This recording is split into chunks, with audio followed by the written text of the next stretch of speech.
Welcome, everybody. I would like to call to order the March 14th, 2022 regular meeting of the Willoughby Eastlake Schools Board of Education. This meeting is being held in accordance with the section 3313.15 of the Ohio Revised Code.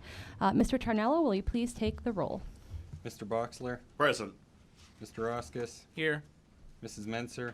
Here. Mrs. Bear? Here. Mr. Vittori is absent. We do have a quorum. Thank you. If you could please rise to join me in the Pledge of Allegiance. I pledge allegiance to the flag of the United States of America and to the republic for which it stands, one nation, under God, indivisible, with liberty and justice for all. Okay. Welcome, everybody. I hope everybody got a chance to enjoy the sunshine today. This is our regular meeting of the Willoughby Eastlake School Board. And it's important that at each meeting that our community is fully informed of a few things before we start. So prior to this evening, each board member has received for their review and consideration the agenda and the materials associated with each agenda item for the board's approval. Board members have been given the opportunity to call the superintendent and treasurer for information concerning agenda items and to request, if needed, additional information. Now, this meeting's agenda is always available through the district's website for public viewing prior to the board's meeting. And community members can always email the board with any questions, as well as the superintendent and treasurer, or they can come and participate in public comment portions of our meeting. This evening, we do offer public comment, which provides an opportunity for the community to address the school board directly. To participate in public comments, participants would need to sign up before the meeting. They're always at the podium. And when signing up, we are now providing a copy of our public participation policy to those who want to participate. And one more thing, as the meeting progresses, you will see that the board discusses items and we do not vote on them. Those items are marked with an asterisk on our agenda. These items are a part of our consent calendar. To ensure our meetings move along, we vote to approve all of these items at the end of the meeting. Other items without an asterisk are voted on individually for a variety of reasons outlined in our policies.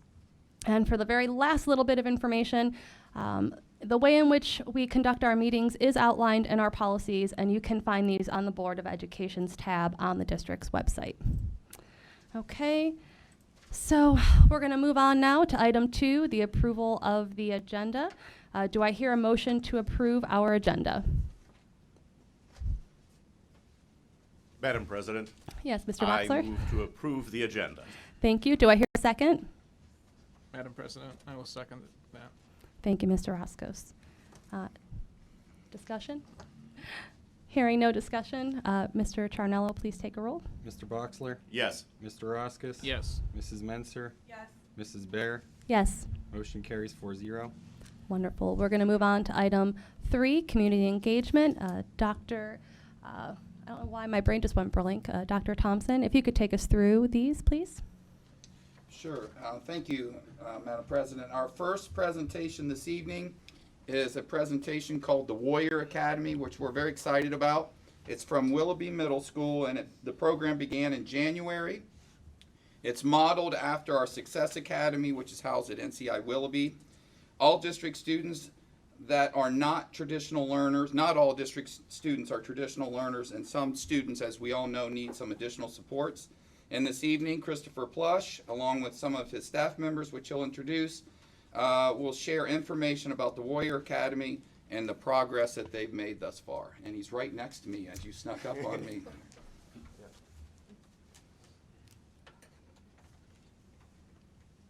All right, thank you, everybody. Warrior Academy is pretty much an initiative that we started piloting just in January, so it's only a couple months old. And we're trying to help some of our students find success in a different setting.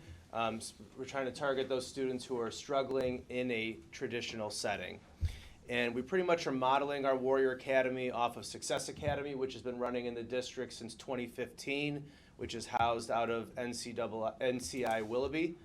So that was kind of how this idea began. Why did we decide to start this? Not all students learn the same, and we want all our students to be able to find success. So I was actually at South for 10 years as a teacher and also an administrator, and this is my second year at Willoughby Middle. And one huge difference that I found when I came to the middle school is when the students go to South, they have access to all these different options. They have access to over 20 different tech programs. They have access to Bridge to Success. Even the 9th and 10th graders have access to some of these tech programs. They have access to Success Academy, and it just, at Willoughby Middle School, our students don't have some of these same opportunities. So what we're trying to do is create another opportunity for our students to find success. So that's really the why and why we decided to create this program. Not only are we trying to help these students who struggle in a typical environment, but we're also trying to grow student leaders. We have 7th and 8th graders who are dedicating their lunch periods and study halls to come and work with these students in the Warrior Academy to try to mentor them and lead them, which has been a really, really cool thing to see. And again, the overall goal is to give our students the skills needed to move forward to the next step of their journey. Okay, we've modeled this after Success Academy. The Success Academy model is basically one period, the students focus on academics, then they focus on hands-on learning. Then academics, then hands-on learning. So we're basically following that model, and I'll get more into what that looks like in our building. And we just started in January, so again, it's very, very new. Basically, the program consists of 7 sixth graders who are identified to participate in the program. Classes take place during periods 5 through 8, so it's just the last half of the day. And students will have the opportunity to transition back to a typical educational setting. And moving forward, the overarching goal is to have Warrior Academy for the 6th grade, a Warrior Academy for the 7th grade, and then a Warrior Academy for the 8th grade to grow the program. So this year, it's really just a pilot to see how it's working and then make adjustments as needed moving forward. And the Warrior Academy is basically comprised of 4 different components. 1, academics, and I'll show you what that looks like. I'll put a mock schedule up on there, but basically they're taking English, math, and elective and lunch in the morning, which is typical. It's a typical 6th grade schedule. And then in the afternoon for Warrior Academy, they're taking social studies and science using the online curriculum Elementum, which is the district online curriculum that we use for Bridge to Success, Success Academy, and some tech programs. So that's the academic piece. The next piece is the hands-on learning. You may be thinking, what is that? Well, a lot of students learn by doing and with actually using their hands. So what that looks like in our building is our students will have access to our makerspace, which is 3D printing, our vinyl cutters, different Tinkercads. There's lots of hands-on experience that they can get through our makerspace, and that's in our building. They'll also have access to our personal fitness classroom where there are exercise bikes, yoga mats, exercise balls, some dumbbells, a plethora of fitness activities for our students. They'll have access to our gymnasiums. We have an upper gym, a lower gym, art rooms, computer labs, and libraries. So those are our hands-on activities in the building that our students in the program will have access to. The third component we're going to focus on is the social emotional needs of the whole child. So we are fortunate enough to have a Crossroads counselor in our building every single day during the duration of the school day, which is a great opportunity. So we're going to have our Warrior Academy students meet with our therapist. The plan is once a week to try to meet that social emotional piece. And then I am actually meeting with our Warrior Academy students once a week to try to go over some social skills, coping skills, and behavioral skills specifically. We're focusing on as a building E plus R equals O, which is event plus response equals outcome. And so it's been a blast talking with those kids, just walking them through, okay, this is the event, what's the response that you've chosen, what's the outcome you've achieved. So I'm working with them once a week. So it's really all hands on deck. We're going to have guidance work with them once a week too. We haven't started that yet. And then we're going to try to work some employability skills in there too through Ohio Means Jobs. So we have the academic piece, hands-on, social emotional, and then the final piece of the program is community partnerships. I have to give a huge thank you to Sherry Emmerich and Leslie Pfeiffer. They've given us this amazing opportunity to come over to the Y and expose our students to some awesome real-world skills, real-world opportunities, from using the track, attending fitness and wellness classes, attending cooking classes, working at the front desk, working at concession stands, again, helping our students with a lot of those social skills. And we've only just started utilizing some of these opportunities at the Y, and we're really, really fortunate. That has been a really cool thing to see our kids out there in the community. And then the other partnership we have right now, obviously Crossroads as well, which is in our building. But we look to expand those partnerships and strengthen that bond between the district and the community.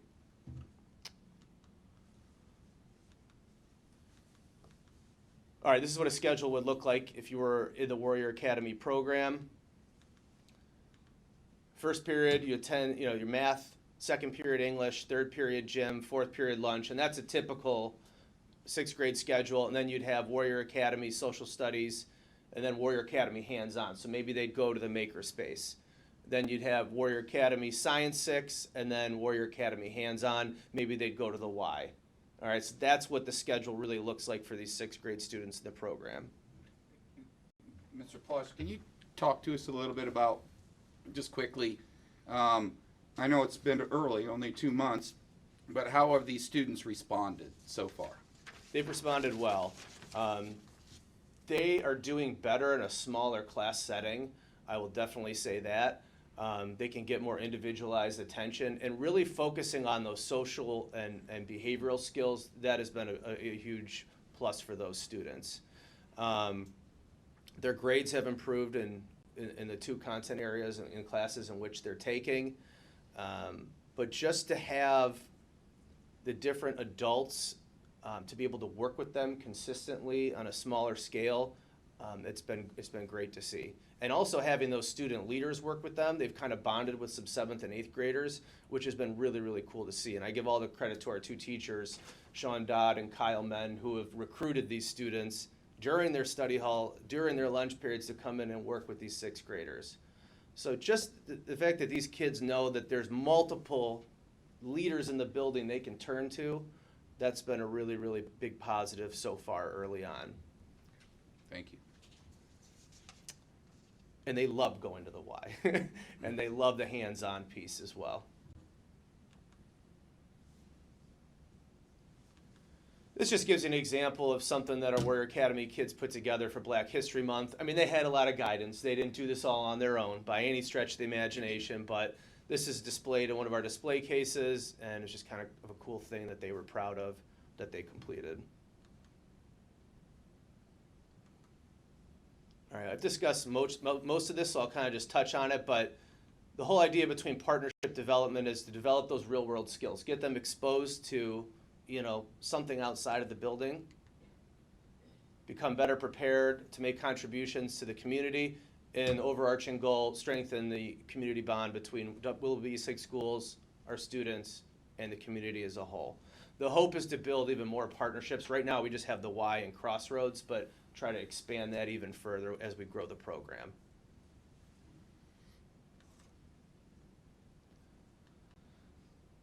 Many thanks to our dedicated staff members. Really, they have worked so hard. Kyle Menn, he's one of our Warrior Academy teachers. He teaches these students 2 periods a day.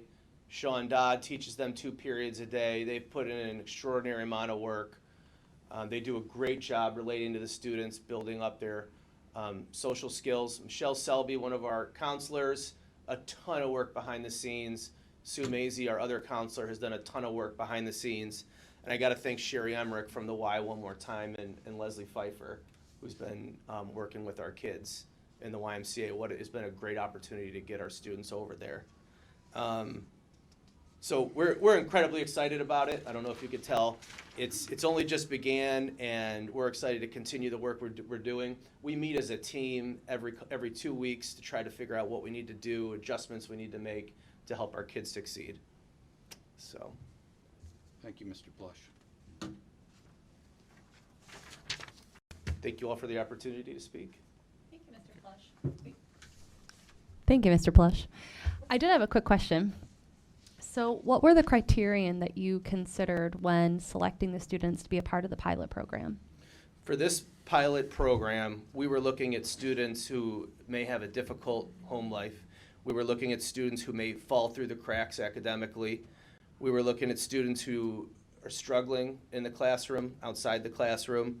We were looking at students who could benefit from additional mental health support, and then students who would represent Willoughby Eastlake in a positive light. Next year, assuming we move forward and expand and grow the program, we were looking at something more formal, like a tour, an interview, an application, and then actually formally notifying the families whether they were, accepted into our program or not. And so that process would directly follow and mirror Success Academy. Okay, sounds good. Do you guys have any questions? Anyone? Well, I want to thank you very much for your efforts. And how's the robot? Is it folding laundry for us yet? No. Not yet. We're working on it. We'll put the Warrior Academy kids on that one. I would appreciate that. Thank you. All right. Thank you all for the opportunity. Thank you.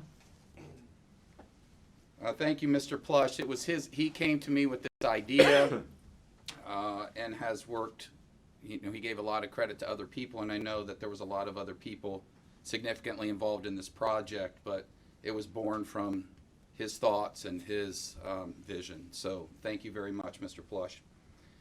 Next, we have a presentation that actually myself, Mr. Taranello, I believe Ms. Kevrin were able to go to and see. These kids can sell anything. I'm telling you, these kids can sell anything. And if you ever have any concerns about what's the future look like with our young people, I think you'll find confidence in what you're about to hear. What they're doing there is incredible. The teacher that runs this program, Deneen Bowler, is an amazing, amazing, amazing teacher. I think she's perhaps one of the best teachers, not only in our school district but in the state of Ohio. She is that phenomenal. She's great with kids, works a lot of extra hours. And what they do, South High School kids business classes launched a spirit store several years ago. We were able to incorporate that into our new build. And the store has gone from printing and selling t-shirts in the back of their classroom to a fully operational business that rivals any college campus bookstore and on any campus across the country. This year, the students in the business classes, along with their teacher, presented to administration, and they were seeking a small business loan. That business loan, I believe, was $16,000 you owe us. Is that right? 15? 15. Of course, the treasurer corrects me. $15,000 loan, and could be used to expand their ability to produce items for sale. They have an embroidery machine, and it's pretty fancy. And the loan was approved by the Board of Education not very long ago, and the students are making good on paying that back. But what they're learning there, to me, might be the most important long-term things that they'll take from their high school experience, and I think you'll get a sense of that when they present. There's some outstanding students. They're here with their principal, Brian Patrick. Where are you, Brian, in the back? Okay, outstanding. And so without further ado, I'll turn it over to the students.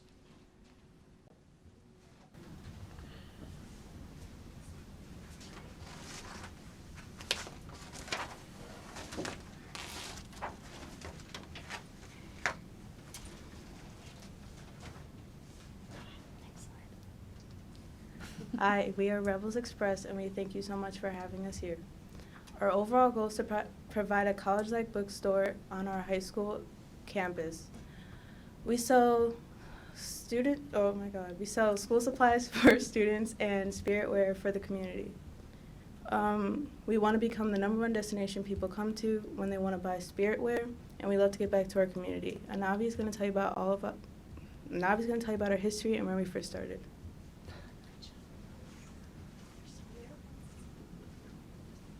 So 2017 was our first year in business. We began with 5 designs and 1 heat press.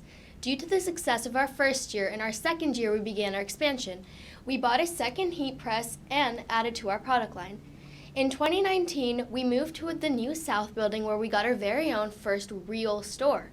We were very excited about that. Square.com allowed us to track our sales, and with it, we were also able to accept credit cards. However, we were only in school for 3 quarters due to COVID. 2020-2021 was the year of COVID, and we had to learn to make our business successful online. To expand our product line, we created a design for each sport. This year, we have record-setting sales in our first quarter and a tremendous growth in our online orders. As you can see below in the pictures, Rebels Express first started out on a few tables in the lunchroom. Now we are proud to have our very own store with shelves for our apparel and a display case for our designs. Lacey is going to talk to you about our online website.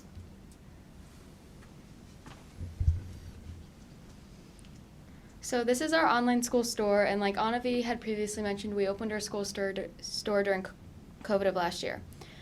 So this is our main page of our website, and unfortunately we cannot go into it, but when you hit the Shop Now button, on the left-hand side is a list of what we have for sale. And what we sell is our own Spiritwear sale line. We help out our athletics and have a design for each of our sports teams. We also help out our elementary schools, which Kendall will talk about later, and we currently help out our Yearbook Club.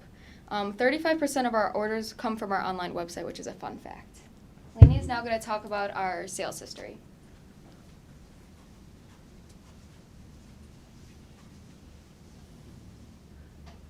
So in our first year of business, we started off with sales of $18,000 because we didn't have that many resources, and it was basically just off a couple tables. And then because of our success, our second year, we added a second heat press, and our sales increased by $10,000. And then our third year was when COVID hit in the third quarter. So we were projected to have sales of over $30,000, but because we had to leave, we only ended up with $23,000. And then obviously last year was all COVID, so we didn't really have an audience to sell to, which is why the sales were really low. But this year, our previous goal in the beginning of the year was $27,500, but we quickly passed that. So our new goal is $40,000, and as of right now, we're at $33,256. And Weller's going to talk about our most profitable items. We might not need any more levies and just sell T-shirts. No pressure. Since we use Square now, we are able to track our sales, and our top 5 most popular items are hoodies, sports teams, accessories, short sleeve T-shirts, and crew necks. We started off year 1 with profits of 17%, and since then it's slowly increased. After students returned to the building this year, profitability rose to about 35 to 40%. A lot of that increase is due to leftover inventory from previous years. We reinvest in our business by purchasing new machines like the sublimation printer, which you'll learn about later in the presentation. And we give back to schools through fundraisers. For example, we give back to the athletic boosters with the football playoff shirt.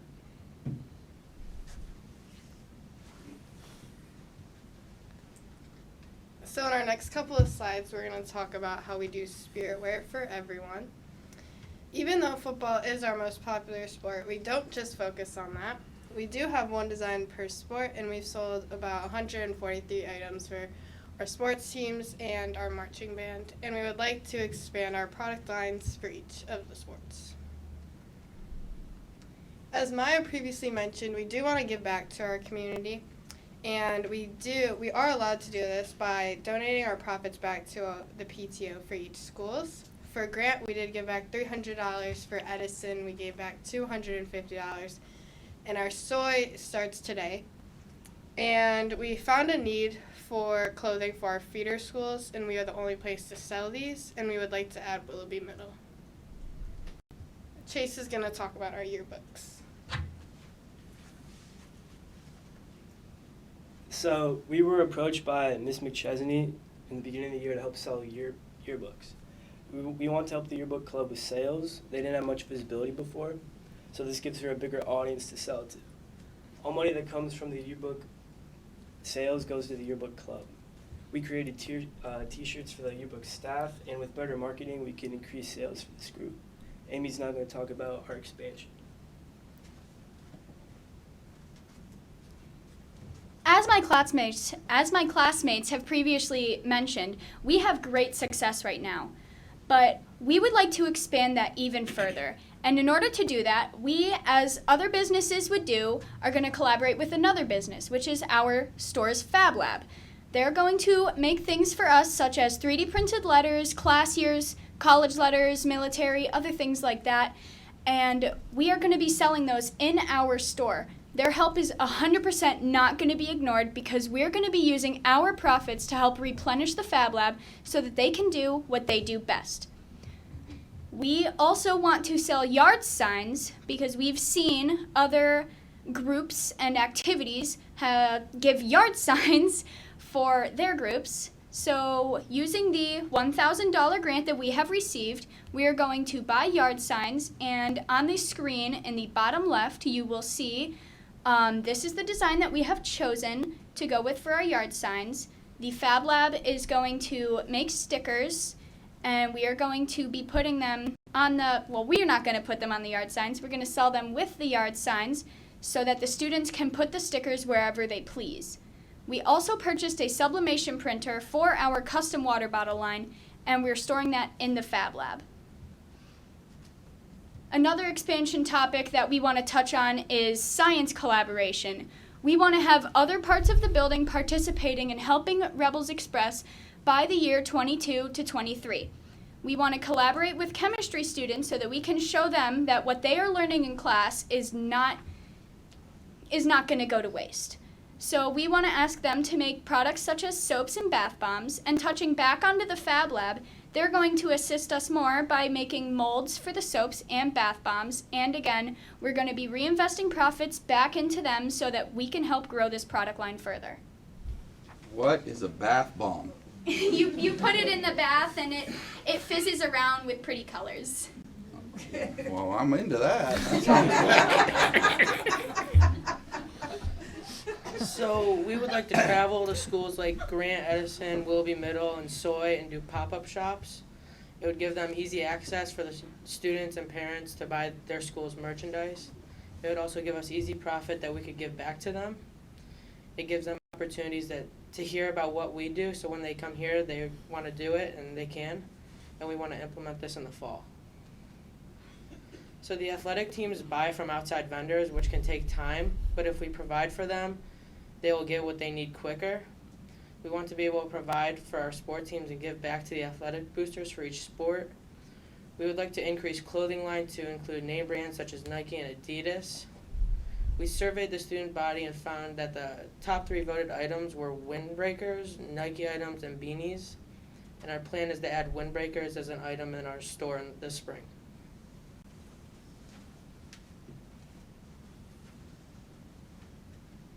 Okay, so as Amy previously mentioned about reinvesting our profits, we reinvested $750 into a sublimation printer. That was reinvested for the printer, the paper, and the oven to open our custom water bottle line, and we currently offer 2 different sizes, one an 18-ounce hydro flask and also a 20-ounce tumbler. So this new line gives students and staff the opportunity to get bottles with South-specific designs, and since its debut at Christmas time, we sold a total of 18. The process includes printing the custom design onto paper, formed to the size of the bottle, so it changes per bottle, laying it onto the bottle with the tape, and putting it into the oven to permanently form. And we'd also like to add other items to our sublimation line, such as keychains, watch bands, and phone cases. Next, Chloe's going to mention our new embroidery machine. So before we got our embroidery machine, we only offered our designs off the heat press machine. And although this was a good option, we wanted to expand a little bit more. So this machine, we can personalize our designs for our school district, and we can put it on all the fabrics that we have to offer. We purchased the machine from Alco Sewing Center, and they were willing to train us on how to use it. Here's the machine that we purchased, and at the top there are 10 thread colors. In the middle there's a needle threader, and at the bottom there's a 14 by 8 embroidery area. On the right there's a camera that allows us to line up our design on the fabric that we're using so that we can make sure that everything is perfect. And now Grace is going to talk about our small business loan. Was it difficult to learn how to use that machine? So right now, Miss Spaller is the only one that's trained on how to use it, but we're going to learn how to use it pretty soon, and we're excited to see where it goes. Outstanding. So when we first gave this presentation back in November, we were hoping to improve our quality, introduce new products, and just expand overall. And so in order to do that, we asked for a small business loan of $15,000, which would allow us to purchase the machine, the stand for the machine, and a hat addition. And Sophia's going to give you some updates on what has happened since then. Okay, so since you've last seen us, a lot of exciting things have been happening. In February, we received our embroidery machine, which was really exciting. Like Chloe mentioned, Miss Spaller knows how to use it right now, but she's in the process of showing us how to do it. And, you know, we'll often find ourselves, you know, standing around and just watching it. It is so cool. And we received the loan so generously. Thank you again. And we are in the process of making our first payment. Right now, we're still figuring everything out, but we have windbreakers, quarter zips, and hats that we've been trying out, and we're hoping to roll those out in the spring. We have samples up there on the screen for you. And now I'm going to pass it along to Ms. Spaller, and she's going to tell you a little bit about how this class runs. All right. Thank you to all my students for showing up here tonight. They were very nervous, and they did an amazing job, so I'm really, really, really proud of them. They knocked it. They knocked it out of the park back in November, and they certainly brought it again tonight. So thank you for being here. Just a really quick and really brief, just to talk to you about what an amazing opportunity and experience this is for our students. As a part of their normal high school day, they get to have hands-on knowledge, and Mr. Plush talked about having hands-on experience. It is by far, I think, one of the best ways that a student can learn. And these students, in the normal course of their high school day, get hands-on experience and knowledge of learning to run a business by actually running their school spirit store. There's a lot of pride that these students take in this from year after year. They can take this class on a 2-year option. The students can take it in the year 1 where they learn everything. And then you heard from 3 of the students tonight who are in it for the 2nd year, and they serve as the managers in this business.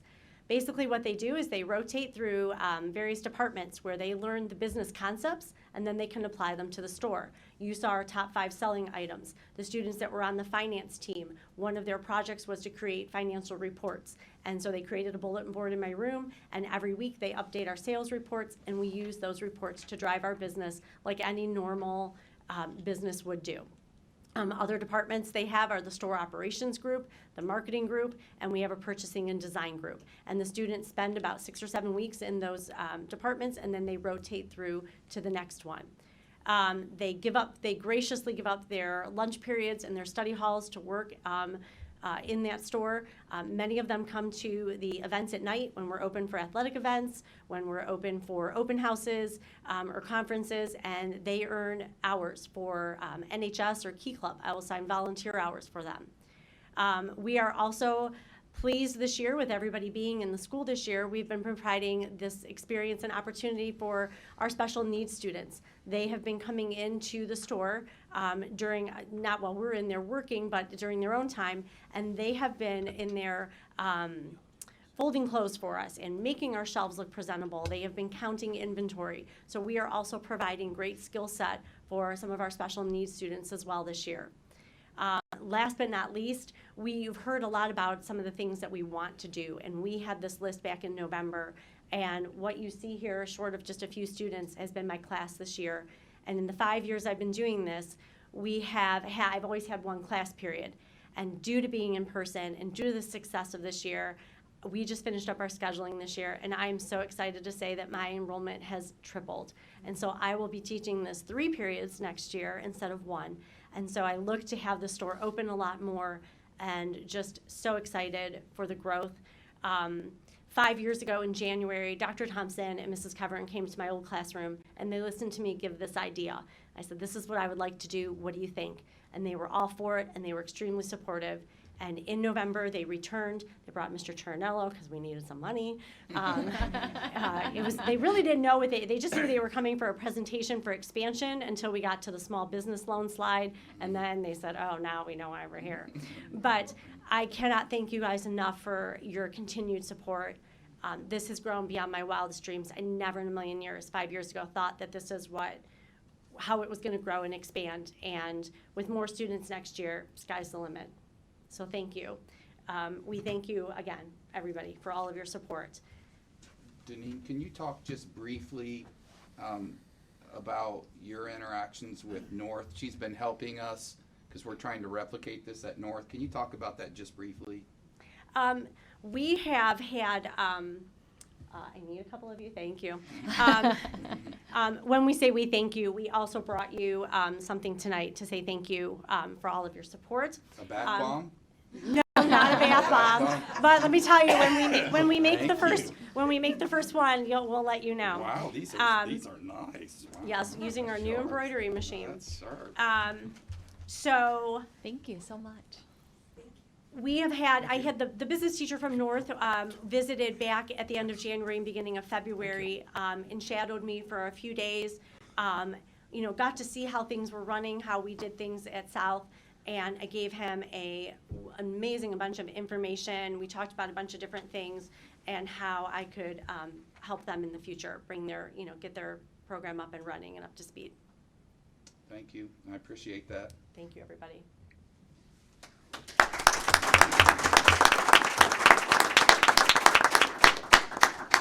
And you all can leave. You're welcome to stay. The next report is about the auditor's report. If you'd like to stay and watch that, you can. But also, it's important to note, although not directly in alignment with this course, we are adding financial literacy next year, which is an entire semester course, which all students will be required to take as a graduation requirement.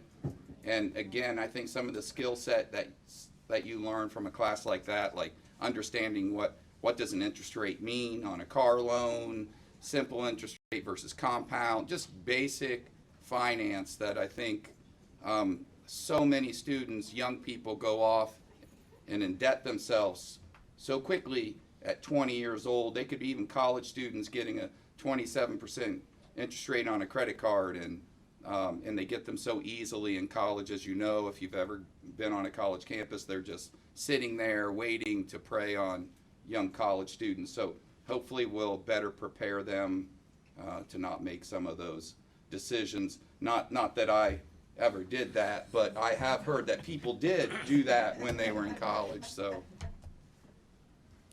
That was absolutely wonderful. I actually kind of felt like I was on, Shark Tank? Yeah. With a presentation. I know. Like one I would probably fight to invest in. We'd all be like, we'll take that. We'll buy that. I would love to see more programming. I mean, as a small business owner, and also working in the finance community, small businesses are what make our country spin. And to have students be able to walk out, maybe have that entrepreneurial spirit and want to start, that would be wonderful for them to have a foundational understanding. So, okay, let's keep going. Next, we have Derek Conrad and Tim Harold from Rand Associates. They are our independent auditors, and they're presenting on the fiscal 21 financials. This is our first year in maybe 10 years that we've switched back to a comprehensive annual financial report. Thanks, Nick. Yeah, first thing I'll mention is we've got two reports here in front of you. This is the comprehensive annual financial report. If you compare this to prior year, it's probably about double the size. There's a lot of stuff in here. I'm going to be very brief. We're not going to go over all this. I respect your time. So I'm going to keep this high level, but please interrupt me if you have a question or anything. I'm going to start with the smaller report package here, and it's just labeled report to those charged with governance. This is just required communication that we need to have with the board. It lays out what our responsibilities with the audit were, as well as what your responsibilities with the audit were.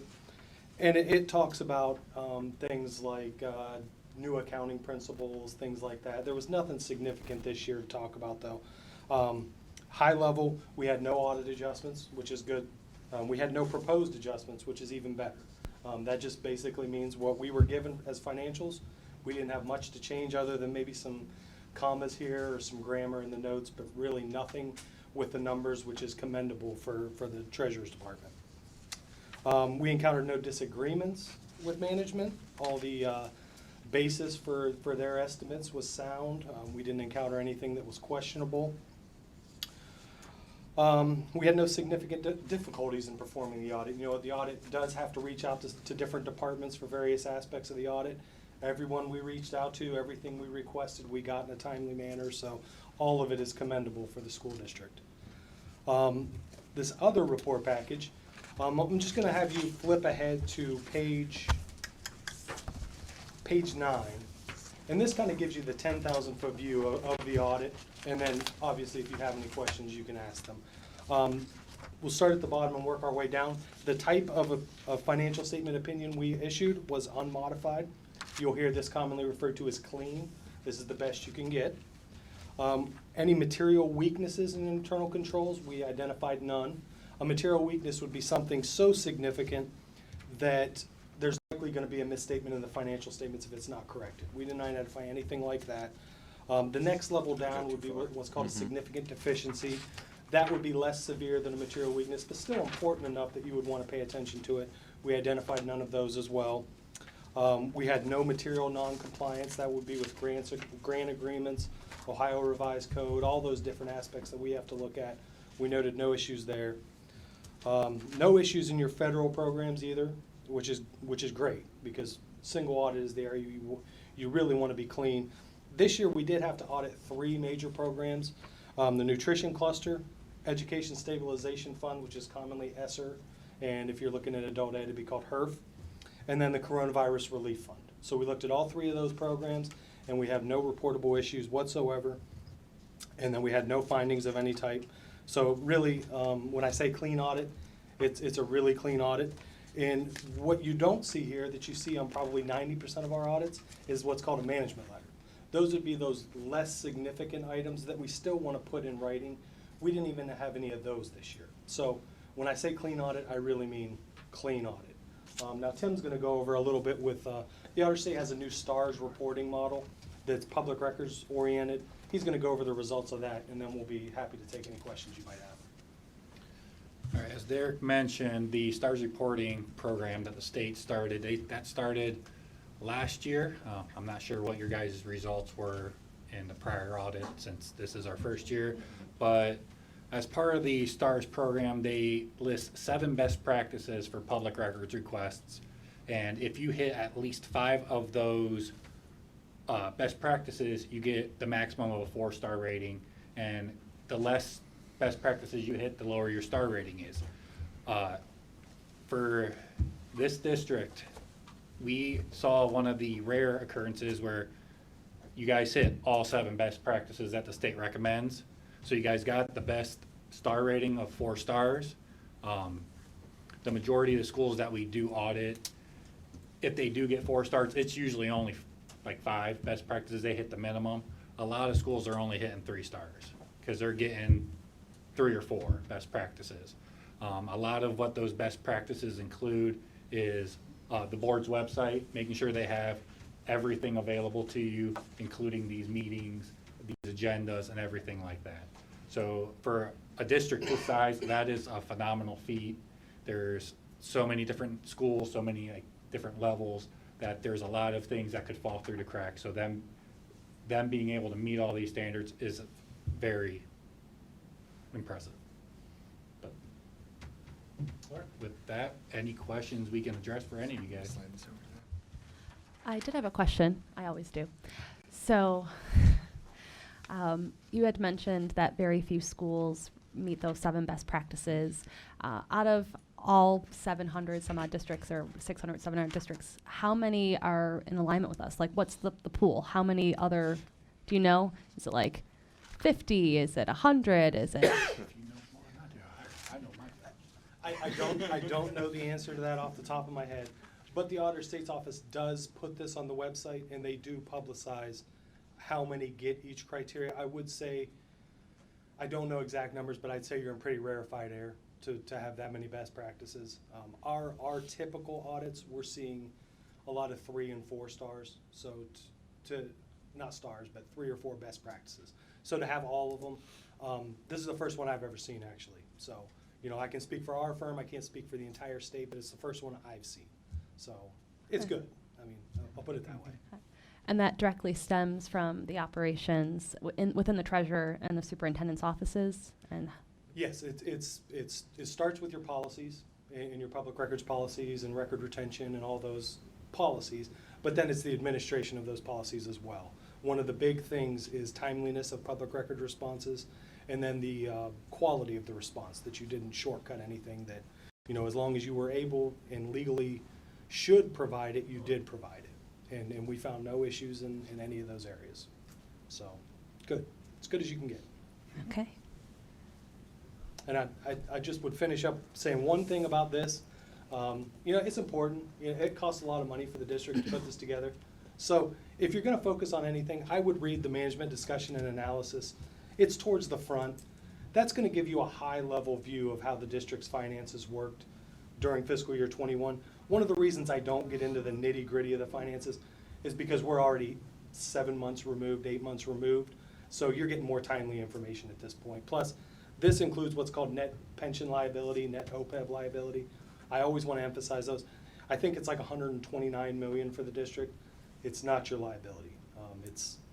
It's just some governmental accounting stuff that the state requires. So that's part of the reason why I don't get into that.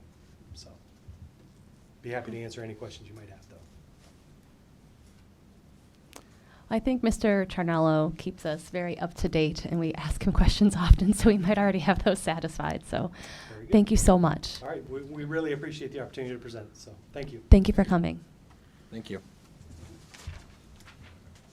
I will say this is my 17th year as a superintendent. I've not seen an audit report that clean and that well done.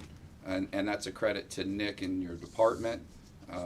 It's a veteran department, and Nick has come in and done a fabulous job, and I appreciate that as the superintendent very much, because I rely daily on the information that I can get from the treasurer's office. So I know now that it's accurate and it's timely, and it certainly makes it easier to operate the district from a high level when you know the budgetary information you're receiving is accurate. So thank you. I really appreciate it very much. Mr. Taranello, thank you very much. I have to ask, are members of your team here today? We have Kathy here. Thank you, Kathy. Honestly, thank you. So, definitely a team effort. I couldn't do it without all of them, and we even took a picture, so they humored me last month, so appreciated it. So it was in the February newsletter. I actually got a free lunch out of that. We bought them lunch, and I was at the right place at the right time. So. Our next presentation is our community is our district's one-to-one, and we're referencing one-to-one to computers. In 2000, well, over the last several years, we've been working towards this goal. We've been delayed in part by a failed levy. We were delayed in part by COVID. But I am really excited to say we are there. In 2011, to put it in perspective, we were at 12-to-1 from machines to our students to each machine. So to go from 12-to-1 to finally 1-to-1 is an amazing feat. Andrea Trident is our Director of Technology. She's going to update us on the status of technology in the district and the work that's been done by this levy committee. And she's had a lot of helpers, but I will say that Andrea has been incredibly innovative and creative and hardworking to come up with ways to make this happen, actually exceeding even my expectations. My directive to her was to walk it in, and she came back and said, oh, we're not walking it in, we're doing it all. And she found ways to fund that, ways to get those computers, and in fact, we've already walked out some of the one-to-one already in our elementary schools. So, Andrea, thank you very much for your incredible work, and I will turn it over to you. Right, thank you very much. Today, we're just going to talk a little bit about the one-to-one plan. We developed this as part of a committee. So we had a collaborative leadership team that we developed of 20 members. So we had staff members of all areas, teachers, technology staff, some curriculum, some pupil services, also administrators. I did bring a few with us from our team, a representative from the collaborative team to discuss some of this, but we're very excited and getting ready to roll along. So I'd like to introduce Mr. Brian Patrick, South Principal, who's going to talk a little bit about how this is aligned with our strategic plan.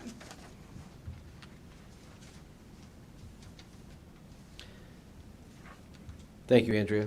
Good evening, everyone. One of Willoughby Eastlake Schools District's strategic plan goals was written specifically to address technology and digital innovation. The one-to-one initiative is the key to reaching that district goal for providing students with technology tools necessary to support instructional goals and effective operations. In other words, getting devices in the hands of students and staff so that everyone has equity and access to a quality education. But putting devices in the students' hands is just one step. Our students are digital natives. They've grown up with devices such as phones and tablets around them. But using technology to better understand the world and make it a better place takes a little bit of training. The same goes for our adults. I didn't grow up with a device readily available to me. We didn't even have the internet when I was a kid.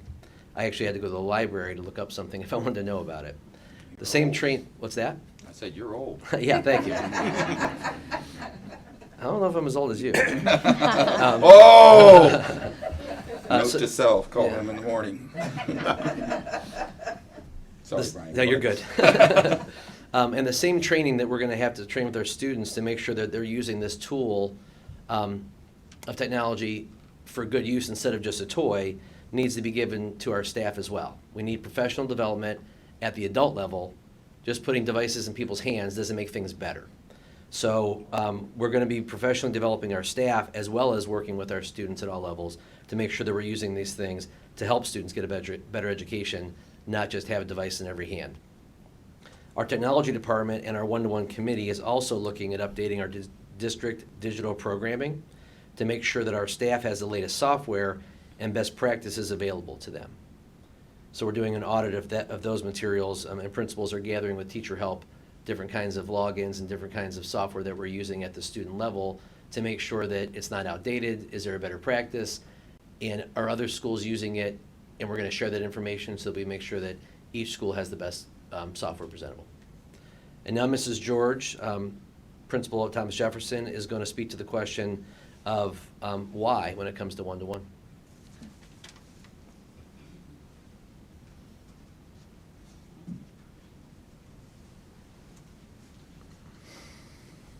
Well, I'm older than both of them, so I'm not even sure what button to push. So it's funny that I'm on this one-to-one committee. So the why is so important, I guess. There you go. The why is very important in everything that we do in our district. We always talk about the why.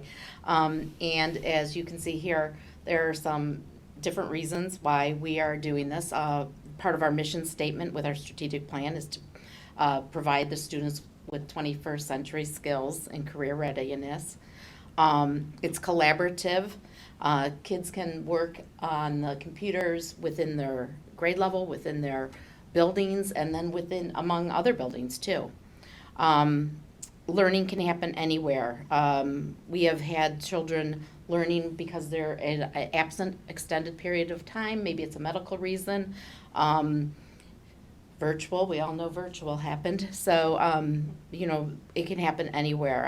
I had a few children today that didn't make it in for one reason or another, and they were able to go on their computers that they received as part of the grant and see what their teachers were doing today.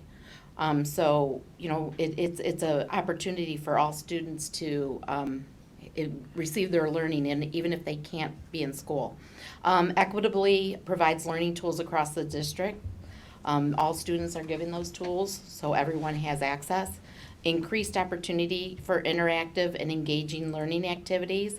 There's a variety of online platforms that support our current curriculum, and in addition, they supplement our current curriculum. So if the students if they don't have access, they can't access those platforms.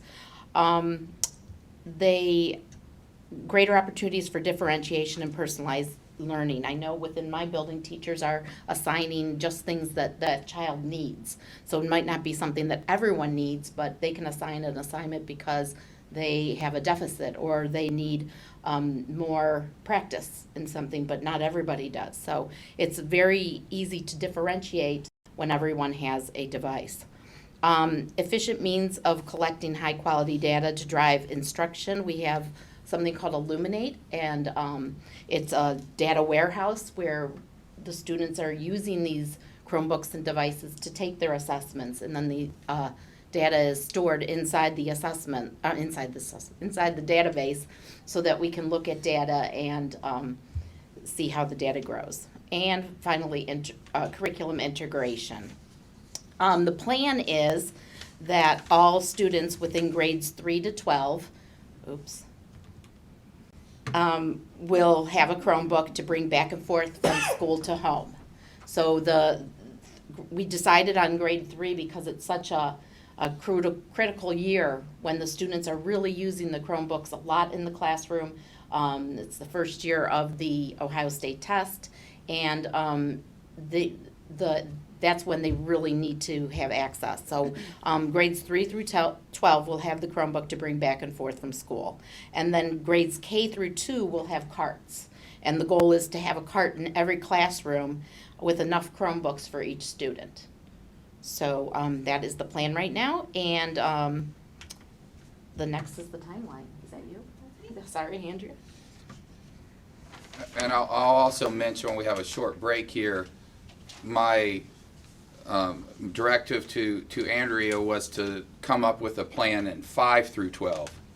And she came back and said, no, it's not 5 through 12, it's 3 through 12, because that's what the teachers in the committee thought made the most sense. I said, do you have those computers? And she said yes, and she explained how she acquired them. Drive on. All right.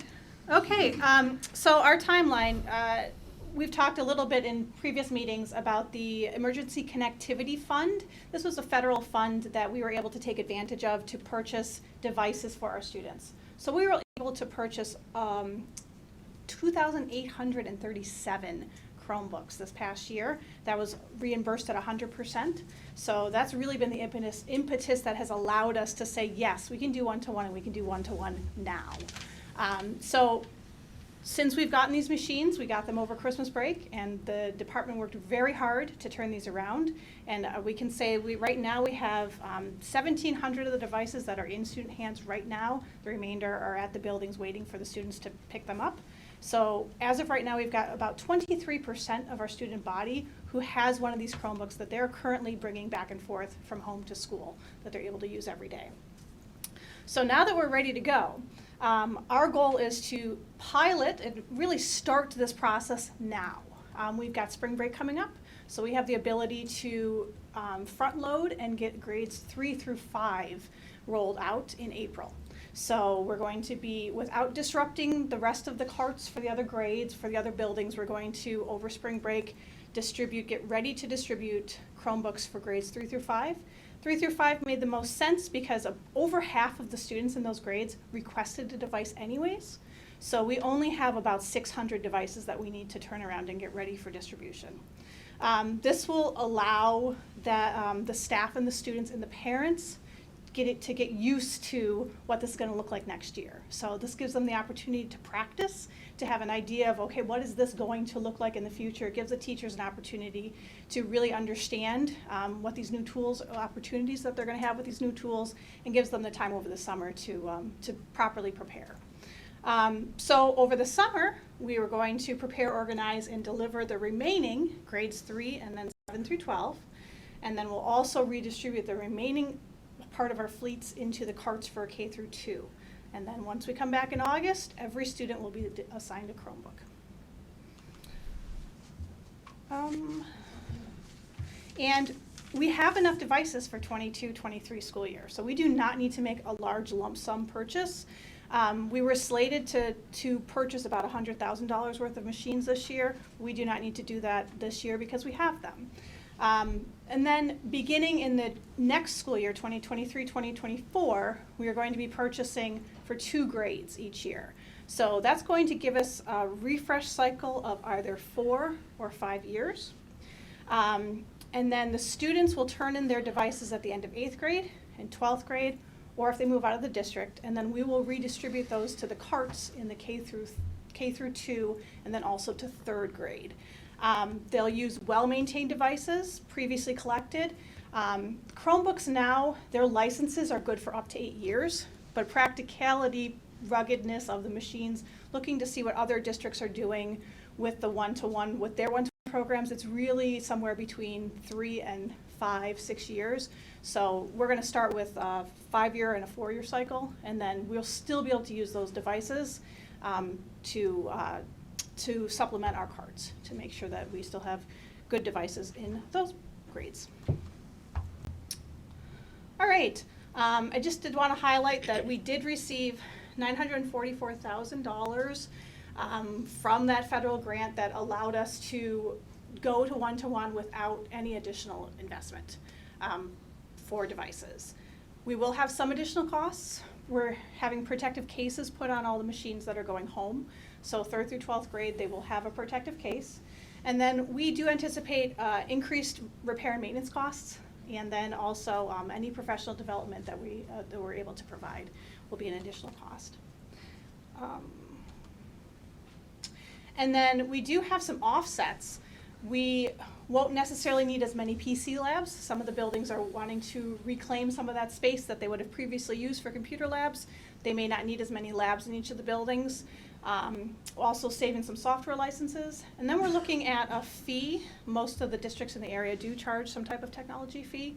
And this would defray the cost of maintenance and required software. And then we're going to say anyone who does pay the Chromebook fee, they'll have the first accidental damage for that year covered. So it would be an incentive for the parents to purchase, to pay that fee. It would be a benefit to them as well. So it works like an insurance, basically? It is, some districts call it an optional insurance, but some districts call it a fee. So it's not a true insurance plan, so I don't feel comfortable calling it an insurance plan, but it is something similar to somewhat other districts do. Okay. Thank All you. right, and then we've got Mr. Bill Barron, who's going to come up, and he's one of the teachers at South. He does the FAB Lab. He's also one of the building technology coordinators, and he's going to speak to what it's going to look like in the classroom. Hello.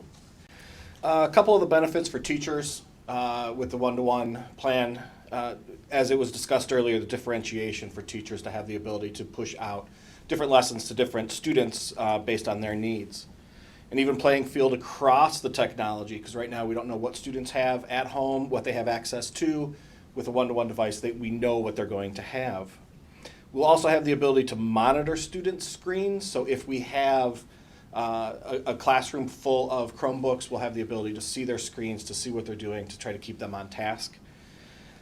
With that being said, less use of phones in the classroom, which is a very big problem. Very big problem in classrooms on a daily basis.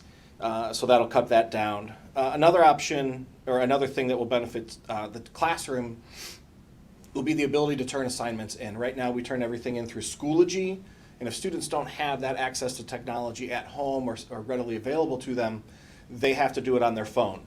What happens if their phone breaks? What happens if they're grounded and they're not allowed access to their phone? So this will really even the playing field for the students also. Resources for the classroom. This will give us the ability to streamline some note-taking. This is especially important in our science classes, but it is important in the entire building.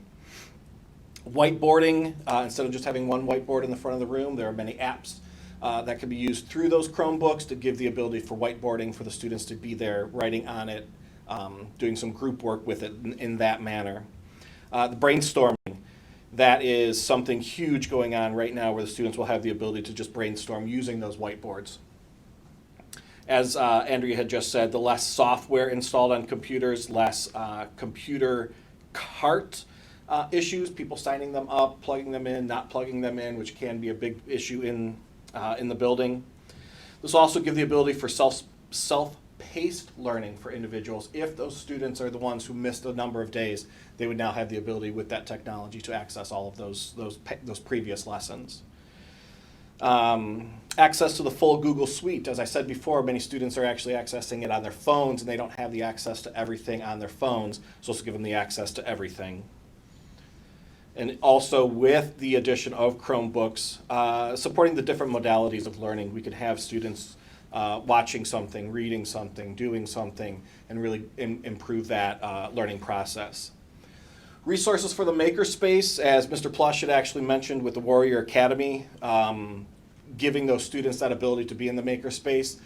With the addition of the Chromebooks, those students would then have the ability to access a number of the things that we do just online or through websites, including Tinkercad, which he did mention.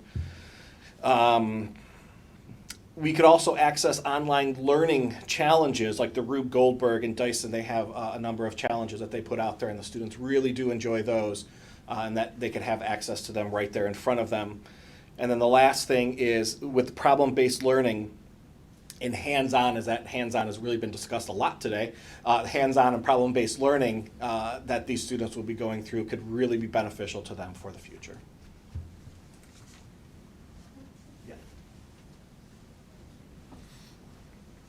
Thank you, Bill. At this point, does anyone have any questions? Yes. Okay. I just can't help myself.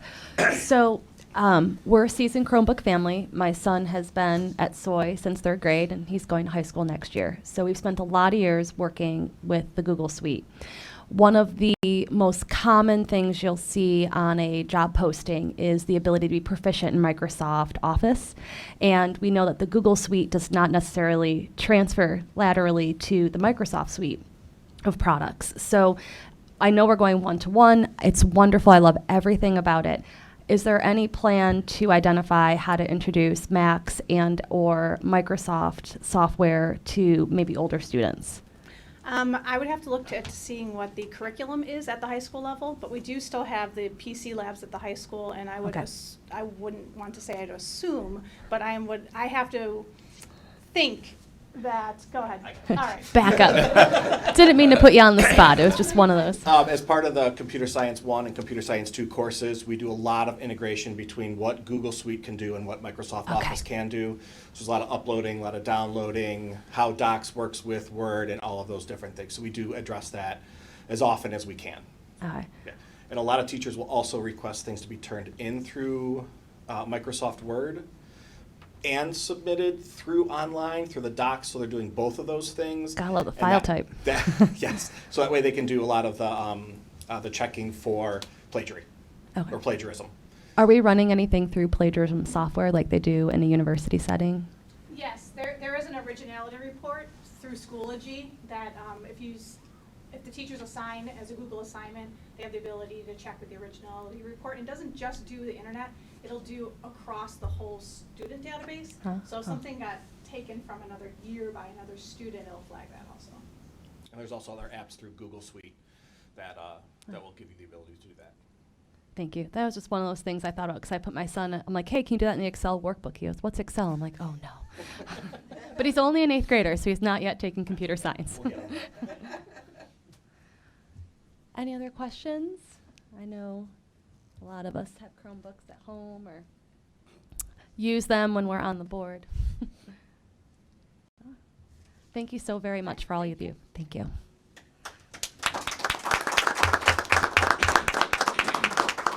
Again, thank you, Andrea, and I would be remiss if I didn't mention Bill runs our fabrication lab at South High School, and just another example of a teacher who goes way above and beyond and has really taken, computers, a fabrication lab means nothing other than equipment if it's not utilized effectively to help instruct students. And that takes quality teachers who dive in there and understand it, and nobody knew how to use a fabrication lab. They had to learn as well. And Bill, are you still here? Yep. I'm looking at you underneath the computer.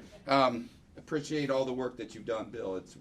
It's notable and known, and we appreciate it, so thank you.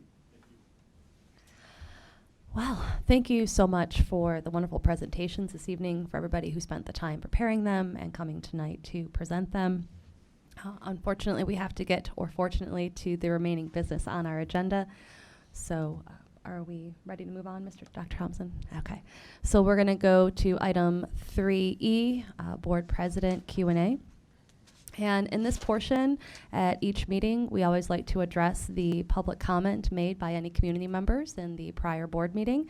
And we had 2 speakers who spoke last month at our February 14th meeting. I would like to start with Ms. Singer of Willoughby. Dr. Thompson, there was a school transportation concern she had brought to your attention, and if you could bring us up to speed on the resolution. Sure. So we addressed that issue as a question of bus 56 and its timeliness or lack thereof in communication. So we addressed it that night, and then, or the next day actually, and touched base with her, and things were running smoothly. But to be sure, Nikki, our new director of transportation, had her reach out to Ms. Singer today just to verify before the meeting. And Ms. Singer stated that she does not currently have any concerns regarding transportation, and our director indicated to her if she has any issues to please reach out to her. So far, for about a month, whatever that is, whatever was causing that issue has been resolved. Thank you very much. We had another speaker, Mr. Fellows, and he spoke about a few things, specifically referencing some different members from our community who are elected officials who attended our organizational meeting, our bullying policy, Pledge of Allegiance, and then the roles and responsibility of the board. And we appreciated them coming. Ultimately, we as a board are continuously reviewing our policies, and he asked us to be steadfast in that. And he also addressed the Pledge of Allegiance, which we still do to this day at the beginning of each meeting, and had made mention to the elected officials who had attended the organizational meeting. And we're always thankful for any community involvement or support from any institution, public or private. We do have a policy for our board. It's policy 9700. It's called Relations with Special Interest Groups, and it does have a small area that addresses political officials. And basically the policy just states that the Board of Education, students, staff members, and district facilities do not promote the interest of any non-school agency or organization. And ultimately, because we are a nonpartisan body, we did not recognize those elected officials out of any intention other than our policy is to be neutral on everything. So we truly appreciate any attendance from any member of our community at our meetings. Those are our 2 speakers at last month's meeting, and we now can move on to item 3F, which is public comment. Mr. Taranello, do we have anybody this evening? We do not. We do not. Okay. So we will then move on to item 4, board members' business, item A for board discussion. So one of the things that we as a board are bound to is Ohio Open Meetings Act, as well as just sunshine laws, and we're not allowed to get together and talk about things as a group when there's more than 2 of us present. And this is going to be time for us to discuss 2 events that we participated in as board members, and that was some of us participated in building tours recently, got to go out and see every facility in Willoughby Eastlake, as well as we participated in OSBA training for leadership development for board members. So I'd like to open the floor for just, which one would you like to start with first, the training and or the building tours? It is yours. Whatever you'd like to start with. Board president has its perks. Okay. No. Why don't we go ahead and start with the building tours? I know, John, you or Mr. Roscoe, I apologize. You've had an opportunity, obviously, in the last couple of years to have an opportunity to go out and see the schools. Some of them, yeah. Some of them, okay. And I and Mrs. Menzer and Mr. Boxler were able to take tours with Dr. Thompson and Mr. Taranello and got to meet all of the administrators. One school that stood out to me, hands down, was our NCI facilities. All of our schools have amazing attributes, but I had personally not witnessed NCI in all of its capability. And having children who I know will not be college bound, most likely, to have NCI as an option is such a blessing, especially to have one student who I know will probably get her PhD and rule the world, and then more importantly, to have another student who won't be college bound. I know families like myself will benefit from having a lot of different options. And NCI was just stood out to me on my tours, as well as all the other schools, but those because I had not seen them before. what other schools stood out for you guys? It was all of them. It was interesting to see what was going on in each and every building. Every building was doing something different. Thomas Jefferson, we walked into a carnival. Yes. Kids were so excited. Oh, that was Grant. Oh, was it Grant? It was Sorry, Grant. They're all blending together. It was Grant. Walked into the carnival there, and seeing the store at South, that was awesome to see as well. And every school they were just doing great things. Mr. Boxler, which one stood out for you? I have to say, for me, it probably was my alma mater, North. Being able to see the new North and see everything that they're doing. Unfortunately, I wasn't able to tour South. I always joke with my family because I went to North and now I live in Willoughby, which means my son is going to graduate from South, and I have no clue which side during the football games to sit on. But yeah, no, all of the facilities were just amazing, especially, the new facilities, everything that was done to put the new North, the new South, the new Longfellow, to see those. There is still more work to do in the district. We did have some spots where we were having some issues with ceilings and stuff like that. But yeah, overall, it was very interesting to see all the great stuff that is going on and all the wonderful teachers, especially, and now I just went up on her name and I cannot remember it, but the woman from Grant Elementary who was just given the award at, yes. Trish Hallers for the Leadership of Light Award from the Women's Center out of Lakeland. I think that was the hardest thing and Mr. Roscoe, I cannot get names right today, said, is seeing all the schools. There are such amazing activities going on, and it feels like a sense of normalcy is being reestablished. And I want to thank Dr. Thompson for taking the time with the administrators to kind of not only point out the amazing things, but the areas in which we as a board need to focus moving forward. And some of our schools are in brand new condition, and other schools are still in need and want of additional upgrades. I think one of the things that I walked away with from the tours is that we have one-to-one technology. We're going to be increasing the use of technology in our classrooms. Does our infrastructure support the Wi-Fi, the electrical output needed to charge and maintain the electricity, the devices themselves? So, and then the bandwidth, right, to keep current with whatever the download and streaming capabilities are. So I think the building tours for me allowed me to put into scope how important it is for us to be future sighted and very proactive to be able to continue to support the upcoming technologies. So I think it was back there, but the tours really, you walk into Longfellow and you walk into Jefferson and you know immediately that we really need to be very mindful and keep both schools in mind.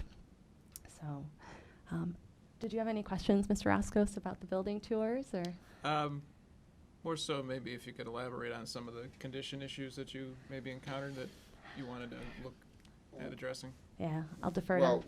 we were able to, through our bond issue and our certificates of participation and our other investments, we've put about $180 million into our buildings. But remember, the Ohio Schools Facilities Commission report indicated that we needed to tear down all of our buildings, which of course is not plausible. And that cost then, which was many years ago now, was a cost of $350 million. It would be significantly higher than that at this point. So every building has a new roof, new windows, new doors, additional cameras, 3M safety protection will be up in all of our buildings by August. We've been able to do a lot of parking lot repairs. Asphalt is very, very expensive. So you'll see on the agenda there's one final roof to be repaired at the old Grant Elementary, which is on the agenda. And what you'll see from that, for example, is in 1 year to this year, it almost doubled in cost, almost doubled. The repair costs and inflationary costs are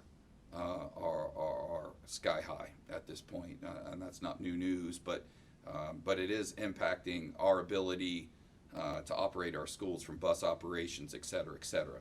But we have, to answer your question more specifically, we still have buildings, the interior, that Nancy mentioned. We have Wi-Fi issues, as Krista also mentioned, Wi-Fi issues, and just electrical support issues in multiple buildings of our buildings that haven't been completely renovated. So those buildings would be Edison's non-new side, the original side, same at Grant Elementary, TJ, Eastlake Middle, Willowick Middle, Royal View would be the buildings that need the most help. At our retreat, Nick and I have been working, and Nick's been coming up with some, we've been trying to get out of the box as much as we can, so I don't want to be specific tonight, but we'll present that on the 23rd of a tentative plan that we believe can address the issues that we have. They include asbestos issues in those 9-inch tiles and those 9-inch ceiling tiles, furniture that probably was there when you went to elementary school. No kidding. I'm not joking. My name is carved in a few. Probably true. So we still have issues, but we are mindful of the fact that we cannot go out and ask for a bond issue. That is not the proposal. We know that we have to be creative and innovative in ways to upgrade the remaining of our buildings. The positive thing from it, with the exception of abatement, removal of asbestos, which can be sealed, which is much cheaper than abating and removing, so there are some options, but they are much more cosmetic in nature now that the roofs, HVAC systems, windows and doors are done. The idea of air conditioning buildings is probably out of reach. Even the plan that we'll present, the cost is pretty significant, but there are some common areas that we will propose with some rooftop units to at least give some relief at some part of the day for students. We want to specifically route the air conditioning away from building secretaries, though. We want them to remain very hot, as they said there, but just the building secretaries, that's it. So I am excited that I think we have a plan and an option, and so we'll present that to you on the 23rd. So Mr. Ascos, I think the best thing that I could say is, like in home ownership, we need to spend the money on the stuff that isn't the fun stuff. It's going to be the infrastructure that nobody really sees but is crucially important to the proper operation of our district. So it's not the fun, fancy stuff that everyone's going to see and like, look how pretty that is. It's the behind the walls. It's, you know. And most of that we have done. So most of the spending that no one really notices or doesn't or loses its luster quickly, we've done, like windows, doors, roofs, and HVAC systems. So the bones are good. It's primarily cosmetic issues and electrical upgrades are the main issues remaining. Thank you. Abatement issues. And it's hard not to be like, yes, write a check to it all. You can't do that. So we'll have to be very, very mindful and to be a good steward of that spending to ensure that we're meeting every student's and every school's needs. So thank you very much for the tours. It was very eye-opening. I feel we as a board routinely are going to seek to make sure that we're in the facilities, we're being made aware and kept current. And just to clarify, we as a board, along with Dr. Thompson and Mr. Taranello, are planning a board retreat, which will be a planning session on April 23rd. We're in the process of doing it to really put together a plan for us as a board to be more involved and actively engaging with the strategic plan for the district. And we'll be doing that in partnership with Dr. Thompson and Mr. Taranello. So that'll be coming. It's still just an idea and being developed. So, and then just kind of be mindful of time. The other portion that we as a board were able to participate in, but not able to talk about, was the OSBA leadership training, which was wonderful. I personally walked away as board president in first year of my term with a lot of just tips and tricks, one of them being print the participation policy and provide it to everybody who speaks. This way I don't have to read the full page of all of the items that states how to participate. So trying to find ways to more efficiently operate our meetings and to be more engaged as a board member was kind of the topics that were presented by Cheryl Ryan, who is a member of OSBA. So I took that away personally. What stood out to you guys in the OSBA training that you'd want to discuss that we weren't able to discuss previously?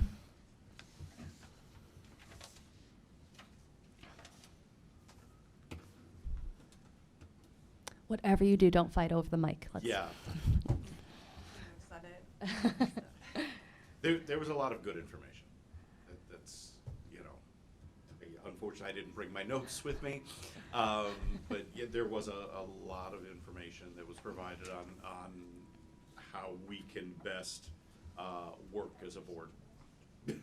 Absolutely. I did bring my notes because I never travel anywhere without them. So some of the things, OSBA is challenging boards to really focus on high impact items. What are the biggest things that impact the most students that are feasible to overcome and to work on in your 4-year term? So as a board, some of the things that were discussed in that training will be put onto an agenda for our board retreat, which will be made public record so everybody will be able to see as well. Mrs. Menzer, anything that stood out for you? Just, it's interesting, just to get more up to speed on all the rules and laws that we're bound by. I mean, the community, I don't think fully understands what we are and are not allowed to talk about. Like Krista said, we can't meet outside of here to discuss anything, and a lot of people don't know that. So getting fully up to speed on what we can and can't do was very informational. Mr. Raskos? I thought the Cheryl Ryan suggested an annual board self-assessment. I thought that was a good idea. Absolutely, which is something that we're going to be pursuing as a board that'll also be made public as well. So thank you for bringing that up, Mr. Raskos. That was something that I think Dr. Thompson, you said you've never worked with a board that's actually done a self-assessment in your years. No. Okay. I have a sneaking suspicion, depending on the outcomes of the 23rd, we might be your first. Okay. We could talk about it for quite some time, but once again, most of the things that we as a board would like to accomplish will be kind of addressed in that retreat on April 23rd. So stay tuned on the agenda that's coming. With that, are we ready as a board to move on to item 5 for minutes? Okay. So we're going to move on to item 5 minutes, 5A, the approval of minutes February 2nd, 2022. Do I hear a motion to approve item 5A? Madam President, I'll make a motion to approve item 5A, approval of minutes of February 2nd. Thank you, Mr. Raskos. Do I hear a second? Madam President, I'll second that. Thank you, Mrs. Menzer. Discussion. Mr. Taranello, can you please take a roll? Mr. Boxler? Yes. Mr. Roskis? Yes. Mrs. Menser? Yes. Mrs. Bear? Yes. Motion carries 4-0. We'll move on to item 5B, the minutes, approval of minutes, February 14th, 2022. Do I hear a motion to approve item 5B? Madam President. Yes, Mr. Boxler. I would like to make a motion to approve item 5B, the approval of minutes of February 14th, 2022. Thank you, Mr. Boxler. Do I hear a second? I will second that motion. Thank you, Mr. Raskos. Discussion? Hearing none. Mr. Taranello, can you please take a roll? Mr. Boxler? Yes. Mr. Roskis? Yes. Mrs. Menser? Yes. Mrs. Bear? Yes. Motion carries 4-0. Okay, Mr. Taranello, take it away. Thank you. 6A is the financial report for the month ending February 28th, 2022. I realized when I was writing my little notes for this that I forgot to put in one of my weekly updates for you guys because of my vacation. So I'll make sure it's in this week's weekly update. But here are some of the highlights. We began seeing some tax advances in February as expected. I estimated we'd see $22 million. We ended up seeing $23 million. But that's all timing. That's not what you'll see at the very end. Next week I actually have a call with Christopher Galloway, a county auditor's office, to see kind of what he's seeing in terms of collection rates and delinquencies and things like that. So I'll get a better idea in the coming weeks of where exactly or what he's seeing. Next thing is House Bill 110 is still working out its kinks. I was expecting about $1.2 million more last month. So, like I said, they put in some, then took some out. So I'm trying to figure out what the end result's going to look like. So State Foundation's still a work in progress, but that's what happens when you take 6 months to build it, launch it in January, and then they still have to tweak it. So we're just watching to see how that all plays out. Expenses are in line with last year, as we would expect with our COVID funding. Once again, we still have COVID funding. They weren't tied to masks or anything. So I know that was a big thing in newspapers, that you have to mask up in order to get COVID funding, and that we all said that was not the case. And then we saw some debt payments in February. However, most of our debt is payable March 1st. So just to be mindful that most of our debt payments will be, well, they're paid now, but you'll see them in March's financial statements. Okay. 6B, amended appropriations. Primarily, this is for the Ohio Attorney General safety grant that was awarded. So I know Mr. Johnson's very happy. He can go out and buy 3M window tape and radios and cameras and all kinds of fun things. So he'll be in my office tomorrow trying to spend all the money. 6C, bus purchase resolution. Typically, we get our buses through Peterman. So that's part of the agreement. They purchase them or lease them, then they lease them back to us for an 11-year period of time. And that's just part of the overall agreement. However, part of House Bill 110, the state awarded us $135,000 for the purchase of 3 new school buses. So I worked with Peterman to purchase 3 of the 8 buses for next year. So they'll buy 5, we'll buy 3. We'll still get 8 new ones next year. However, we'll purchase 3 of them. And this maneuver will cost the district about $150,000. However, we will end up saving $235,000. So I felt like it was a worthwhile thing to take advantage of the funds that the state allocated us. So this resolution is for the Ohio School Council to solicit bids on our behalf to get the best pricing for buses, and Ohio School Council is a consortium that takes all the school buses from the whole state and all the schools, and might go solicit bids for 1,000 school buses or something. So they get better buying power, and then we purchase the 3 buses off of them at no markup. We just pay our annual membership fee to be a part of that or cooperative. Okay. Do I hear a motion to approve item 6, Treasurer's Report, 6C, Treasurer's Report, Bus Purchase Resolution? Madam President, I make a motion to approve item 6C, bus purchase resolution. Thank you, Mr. Roscoe. Do I hear a second? Madam President, I second the motion. Thank you, Mr. Boxler. The floor is open for discussion. Mr. Taranello, I did have a question. You had said that there was going to be a savings of 200 and how much? $235,000. How did we save that money? We would spend $35,000 per year for 11 years, which is $385,000 for the 3 buses. Okay. The actual cost of the said buses is about $285,000. But you got to factor in all the interest and the payments spread over 11 years, which is what the extra $100,000 were. So $285,000 minus the $135,000 from the state is $150,000 to us. Okay. So we're going to spend $150,000 versus $385,000. So I just took $385,000 minus the $150, came up with $235,000. I like easy math. Thank you. Okay. Any other discussion? Okay. Hearing none. Mr. Taranello, can you take a roll? Mr. Boxler? Yes. Mr. Roskis? Yes. Mrs. Menser? Yes. Mrs. Bear? Yes. Motion carries 4-0. 6D, liability and cyber insurance renewal. We worked with Love Insurance Group. They are our insurance consultants, and we solicited bids. We have a March 1st renewal date. We actually somehow get better deals from being on March 1st instead of maybe a July 1st or December or a January 1st when a lot of other organizations are doing it. Liberty Mutual came in with the lowest price and the best product in terms of coverage and things like that. Some of the highlights, we did see an increase of $35,643 from last year, which was about a 10.7% increase. Everything's going up right now, unfortunately. However, we were able to get our cyber insurance to increase from $2 million to $3 million. So,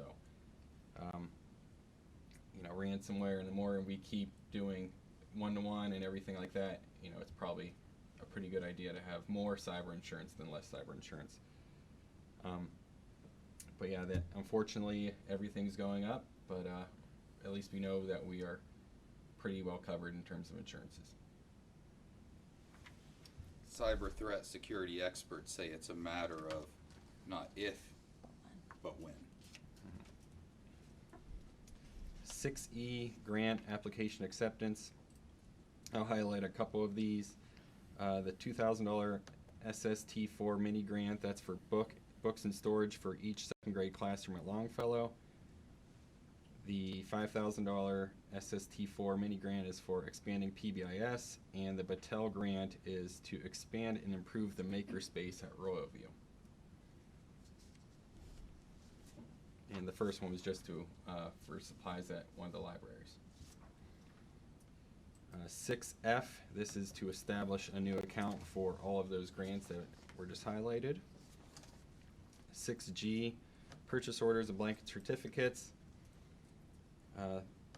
You'll see some invoices that exceed their purchase orders. This is so Direct Energy is our gas supplier, and Great Lakes Petroleum, that's our fuel that we get for our buses. So gas is just at an all-time high. Those invoices came in extremely high, and that's why those exceed their purchase orders. Then now certificates. The first one was for an appraisal for a board of revisions case, and that one just slipped through the cracks. We authorized the appraisal through the attorney and just forgot to put the purchase order in place. Tuition for students for Crossroads, those were for the PHP program. I'm not sure what happened with Crossroads billing system, but that's from last school year. So they just issued us invoices from the previous school year, so that was not something that we were accounting for this school year. Can I just ask, what's the PHP program? PHP program is when a student is hospitalized. The next one is for the Mentor Cares tuition. That was just the timing between the purchase order and the invoice. And then the blanket certificates, that's $50,000 or more. You'll see district bus fuel, district gas, and then also our insurance that we just approved, or didn't approve, talked about. 6H, this is that first $1,500 installment that the presentation just talked about, so they're very proud about this. It's going to be the first of 10 installments over the next 5 years. I think they're doing a great job, and I think it was a worthwhile investment in that school or that store.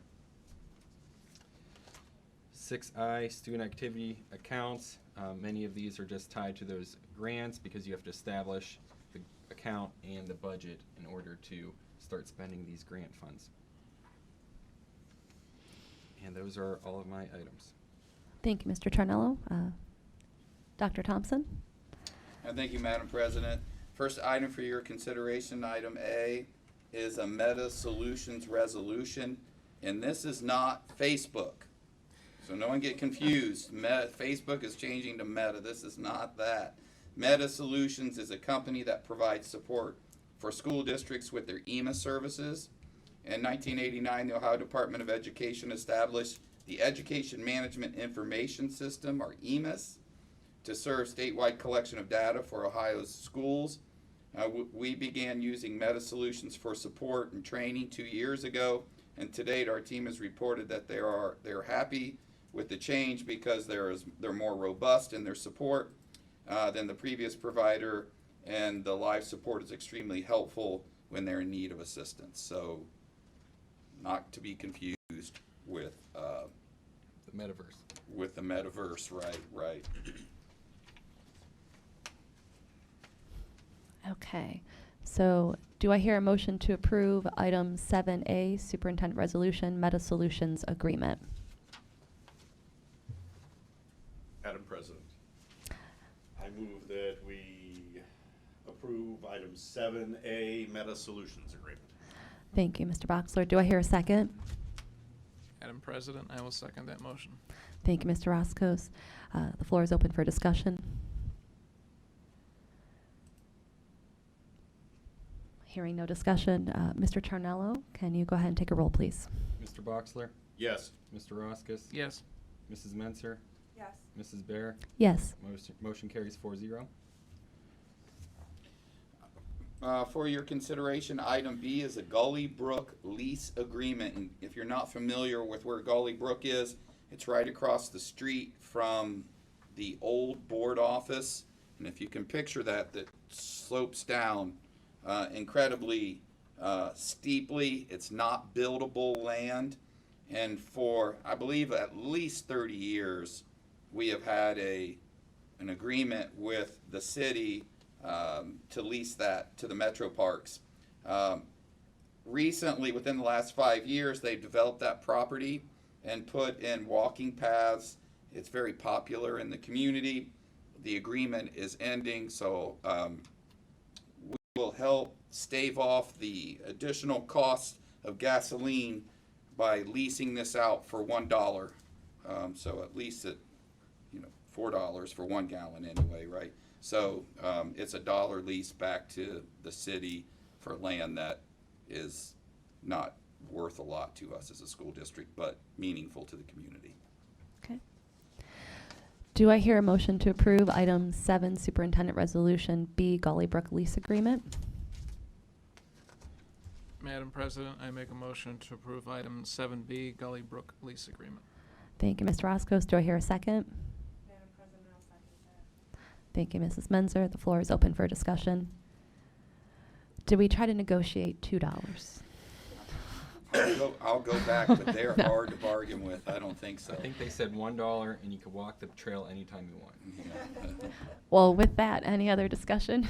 It's right by my house. I so, remember when there when there weren't trails back there. It was a pretty steep walk. I think it's important that we support our community around us. So if there's no other discussion, Mr. Taranello, can you take a roll? Mr. Boxler? Yes. Mr. Roskus? Yes. Mrs. Menser? Yes. Mrs. Bear? Yes. Motion carries 4-0. Item C for your consideration is the 22 roof replacement repair project at Grant Elementary. It's what I had mentioned previously, how much it has escalated in cost from 1 year to the next. But this is the final piece of roof that we need to fix in the district. It's on, of course, the original piece of Grant Elementary. It's not possible to repair. It needs to be completely replaced.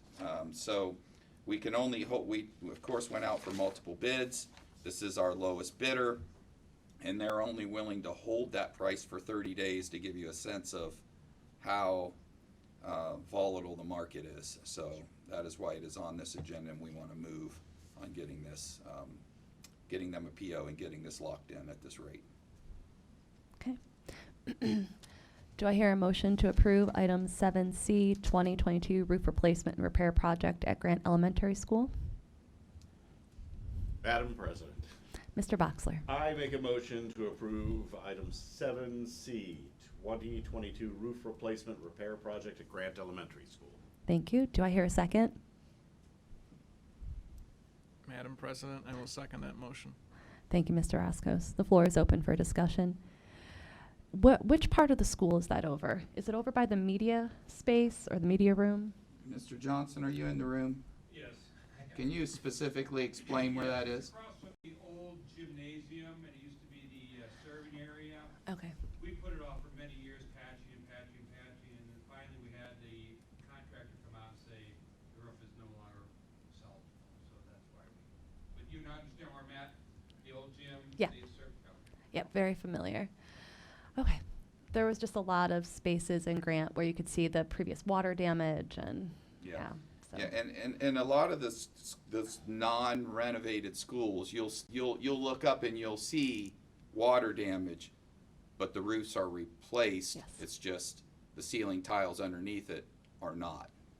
Okay. They're original. That's why it would appear that there's still leaks when there's not. Yeah. I think that was one of the hardest things on the tours. You're like, the roof's been replaced. I'm still seeing water spots, but that Right. makes sense. Yeah. Okay. Any questions or discussion? Okay, Mr. Taranello, please take a roll. Mr. Boxler? Yes. Mr. Roskus? Yes. Mrs. Menser? Yes. Mrs. Bear? Yes. Motion carries 4-0. Item D for your consideration is high school novel recommendations. This resolution is one in which places 2 novels before the board as recommended reading for our high school English classes. They are King Lear by William Shakespeare and Things Fall Apart by Chinua Achebe. These books have been in publication and read by English classes across the country. You can see in the attachments to the agenda that they have been reviewed and vetted by our curriculum team and our English teachers. We are very cognizant of the state of the country as it relates to books and schools, so we made sure that we vetted them thoroughly. And I believe these will be an asset for our students and will assist them in preparing for their AP exams, because AP Lit and Comp reference these books multiple times during the AP exams. So we would be creating an impediment to their success if we were not to approve these books. So I ask for your approval of both of these texts. That is on the consent agenda. Separate resolution, our superintendent resolution, is the special services agreement. This is an agreement with a company called LearnWell. LearnWell is a national organization that supports students that have been admitted to mental health facilities. Unfortunately, I know we all are aware of this, the reality that mental health has become a more dire need for our students than ever before, and I've never seen this many students hospitalized at the same time in my 11 years here. It's a significant increase, which is even more reasons that we need to continue to pursue our mental health services, which is not obviously anything to do with this issue. But LearnWell will help our students that are in those settings be educated while they're there so they don't fall behind academically. Is that like virtual learning? Yes, it has a virtual learning piece to it. Okay. Is it tied to the ESC program at all, or no, it's completely separate? Completely separate. Okay. Yeah. And we, of course, are charged for those services. Another resolution is item F. It's an overnight in and out of state trip request. As you all know, we took a leap of faith with the North trip and held on to that trip, and I'm so glad that we did, because I feel pretty confident that we can take that trip safely. And this is a resolution to allow South to do the same thing next year. So they're just getting ahead so they can start their fundraising efforts. And finally, an employment-related agreement. This is an employment-related agreement that has been reached between one of our employees in the district. Okay. Do I hear a resolution? Oh my gosh. Do I hear a motion to approve item 7G, employment-related agreement? Madam President, I'll make a motion to approve item 7G, employment-related agreement. Thank you, Mr. Boxler. Do I hear a second? Madam President, I will second that motion. Thank you, Mr. Roscoe. Discussion? So Just briefly, as per the advisement of our legal counsel, we're not able to discuss this item in open session, but the board has been provided all of the information needed to be prepared to make a vote this evening. With that, Mr. Taranello, please take a roll. Mr. Boxler? Yes. Mr. Roskis? Yes. Mrs. Menser? Yes. Mrs. Bear? Yes. Motion carries 4-0. And finally, item H is the personnel agenda. Each month, the changes in district personnel are required to be approved by the school board. And this month, you will see that we're preparing our staff for our summer learning program. I'm happy to report that we've had very positive feedback from our families regarding this program, and it has been a great asset to our students. Additionally, inside the personnel agenda is the request to hire Mr. Keith Murphy, who is right there, dressed in a suit and tie and looking very dapper with his beautiful wife. And he brings with him a plethora of experience. He taught here in special education for many years, left and went to Mentor for the last 7 or 8 years, where he's heading up the exact program that we are trying to start. So he has already been coming of his own free will without compensation to come and help us make some difficult decisions putting this program together. Of course, you'll see a presentation, a full-blown presentation and request to approve the entire program per our schedule. But we are on schedule and we are making progress, and so we're excited about what the alternative school can do. And you'll hear from the committee, and you'll be reiterated by Mr. Murphy, that our goal is not to be punitive in nature, but exactly the opposite of being punitive. We want to help these kids and put them in an environment where they can be successful, and thus help the other students that are some often disrupted by the behavior of some. So that is our goal, and our goal is always to get those kids graduated, perhaps back into the regular educational setting as well. So he has an incredible track record of doing that, and has a really unique knack for just really relating with kids that have had difficult roads. So that is why we hired him, or why I'm asking you to hire him. It was really wonderful to be able to see the spaces that are projected to be used. I mean, Mrs. Menzer and I were able to tour those facilities, and there's work. It's a ceramics room and a gym right now, but there's work. I'm really excited to see what you're able to do with it. Mr. Johnson is completely in charge of making sure that looks fabulous and ready to go, right, Mr. Johnson? Yes, I am. We'll get done. So these changes will include, they'll include retirements, hiring of new personnel, supplemental contracts, and some of the payments made to people that, perhaps worked in athletic events. So it's really wide ranging that you see on there, and that's why it's always, there's names on the personnel agenda. Thank you, Dr. Thompson. We'll move on to item 8, meeting notification. Item A is the meeting notification. Our next regular Board of Education meeting is scheduled for Monday, April 11th, 2022 at 7 p.m. at our board office at 35353 Curtis Boulevard, Eastlake, Ohio. And then we'll move on to item 9, consent calendar. Item A is the adoption of our consent calendar.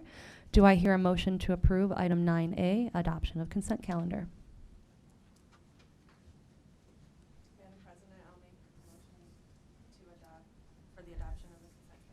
Thank you, Mrs. Menzer. Do I hear a second?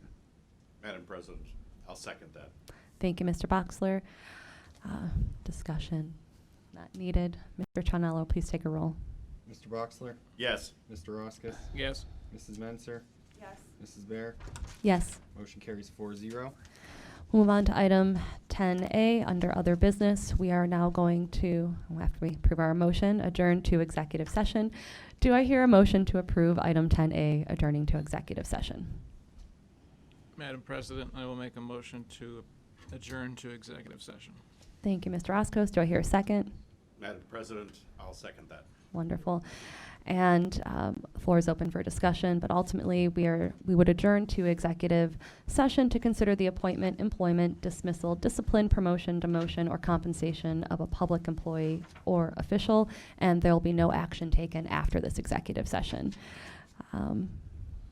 Hearing no more discussion, Mr. Taranello, please take a roll. Mr. Boxler? Yes. Mr. Roskis? Yes. Mrs. Menser? Yes. Mrs. Bear? Yes. We are adjourned in executive session at 8:56 p.m. Have a wonderful evening, everyone.